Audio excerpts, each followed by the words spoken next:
Pemirsa, pencabutan PPKM disebut berdasarkan data kesehatan. Namun epidemiolog menyatakan rendahnya kasus harian berpotensi menyesatkan. Pertanyaannya, apakah data yang dipakai pemerintah benar-benar terpercaya? Simpang siur data jelas bukan hal baru di Indonesia. Kita ini mengkaji sudah lebih dari 10 bulan dan lewat pertimbangan-pertimbangan yang berdasarkan angka-angka yang ada, maka pada hari ini pemerintah memutuskan untuk mencabut PPKM yang tertuang dalam Instruksi Mendagri nomor 50 dan 51 tahun 2022. Jadi tidak ada lagi pembatasan kerumunan dan pergerakan masyarakat. Pencabutan PPKM di penghujung tahun 2022 sejatinya telah lama dinanti warga. Pertama kalinya sejak pandemi melanda, warga tumpah ruah merayakan pergantian tahun di berbagai sudut Indonesia. Padahal, Presiden Jokowi memberi catatan penting saat mengumumkan pencabutan sepenuhnya PPKM, yaitu masyarakat diminta tetap hati-hati dan waspada. Pemakaian masker di keramaian dan ruang tertutup harus tetap dilanjutkan. Kesadaran vaksinasi harus terus digalakkan karena ini akan membantu meningkatkan imunitas. Dan masyarakat harus semakin mandiri dalam mencegah penularan, mendeteksi gejala, dan mencari pengobatan. Dengan pencabutan PPKM, Presiden berharap ekonomi berputar lebih cepat. Saat belusukan di pasar tradisional di Riau, Presiden menangkap aspirasi pedagang agar tahun ini omset mereka lebih baik lagi. Apakah dibandingkan tahun 2021 lebih baik? Ya, para pedagang menyampaikan tahun 2022 lebih baik. Tapi setelah PPKM dicabut, para pedagang berharap omsetnya bisa lebih baik. Artinya di tahun 2023 semuanya berharap dan optimis lebih baik dari tahun 2022. Pemerintah mengklaim pencabutan PPKM telah melalui kajian sains.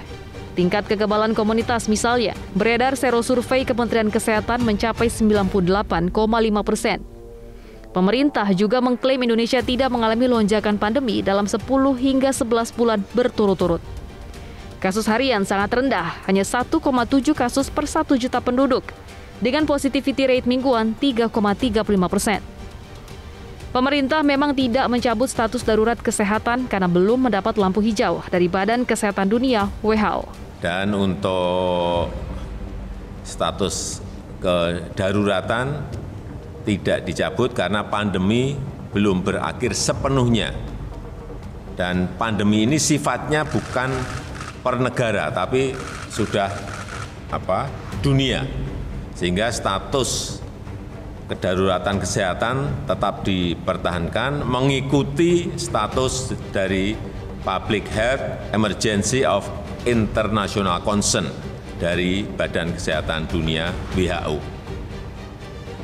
Bukan kita. Namun, keputusan mencabut PPKM dikritik epidemiolog yang menduga keputusan itu bermuatan politis dan ekonomi. Epidemiolog menilai data rendahnya kasus tidak mencerminkan kondisi sesungguhnya karena dipicu rendahnya testing dan tracking. Nah, kita tahu lah karakter masyarakat kita yang kalau misalnya ini dicabut tanpa ada upaya untuk memitigasi lebih lanjut, ya, kemudian membangun lagi rasa kewaspadaan ini. Nah, ini yang akan sangat menurut saya akan mengundang bahaya, ya. Karena yang saya khawatirkan sebetulnya bukan BF7 yang saat ini di China, tapi yang akan datang dari produk China yang mungkin dalam 1 bulan pertama tahun depan ini yang bisa masuk ke Indonesia. Dan kita dalam kondisi misalnya kalau tidak terbangun tadi yang memakai masker, ya, menjaga jarak ini, belum terbangun kedisiplinan dan kebiasaannya, ini yang akan berdampak berbahaya untuk merugikan kita gitu. Walaupun ya sekali lagi keputusan ini ya memang ya sah-sah saja pemerintah karena memang untuk tahun ini memang dalam 3 tahun pertama pandemi data-data memang cukup mendukung. Ya. Tapi kalau bicara dengan situasi saat ini di Indonesia dan keterbatasan testing dan juga tadi global, ya belum kalau dikatakan sangat aman ya. Saat membuka perdagangan bursa efek pekan lalu, Presiden menegaskan pencabutan PPKM berdasarkan data kesehatan. Namun, Presiden mengakui salah satu motivasi pencabutan PPKM adalah untuk menstimulasi pertumbuhan ekonomi. Pada akhir tahun 2022 kemarin telah kita cabut PPKM.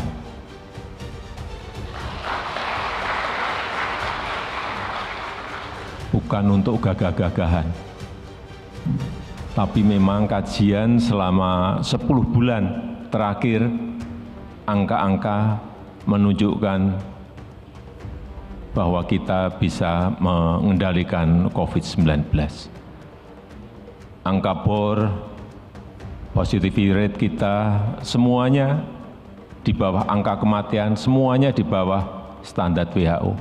Sehingga kemarin kita putuskan di akhir tahun PPKM dicabut. Dan ini semoga bisa nanti mendorong, men-trigger ekonomi kita untuk tumbuh lebih baik dibanding tahun 2022. Awal Desember lalu, publik menyaksikan simpang siur data yang memantik polemik impor beras. Simpang siur data jangan sampai terjadi pula saat menentukan kebijakan terkait wabah corona. Seperti yang pernah disampaikan Presiden Jokowi, konsolidasi adalah kunci. Saya minta seluruh policy yang berkaitan dengan masyarakat, hajat hidup orang banyak itu betul-betul dikalkulasi, dihitung betul-betul. Kuncinya sekali lagi kolaborasi antara kementerian dan lembaga dan jangan terjebak pada ego sektoral. Lakukan konsolidasi data, konsolidasi policy, dan juga konsolidasi dari pelaksanaan atau implementasi.